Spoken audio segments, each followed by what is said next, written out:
Hi, I'm Matt with ApplianceVideo.com. Today we're going to be taking a look at the gas valve, also known as the safety valve, on this DSI Maytag gas range.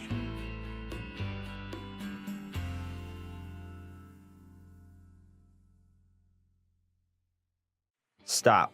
Before beginning any repair, always be sure to disconnect the power to the appliance. It is also recommended to test the outlet for proper voltage. Remember to also turn off the gas. A faulty gas valve regulator will typically cause the unit not to bake or broil. To begin this repair, we must first gain access to the rear of the unit.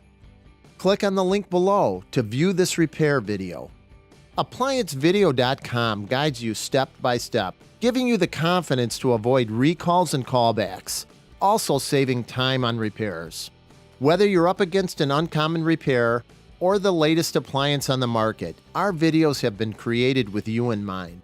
Our growing library of videos have been produced using our factory-certified technicians who have extensive infield experience over the past 30 years.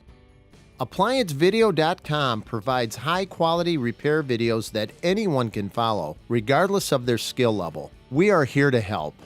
Click on the link below to view this repair video and let us help you do it right the first time.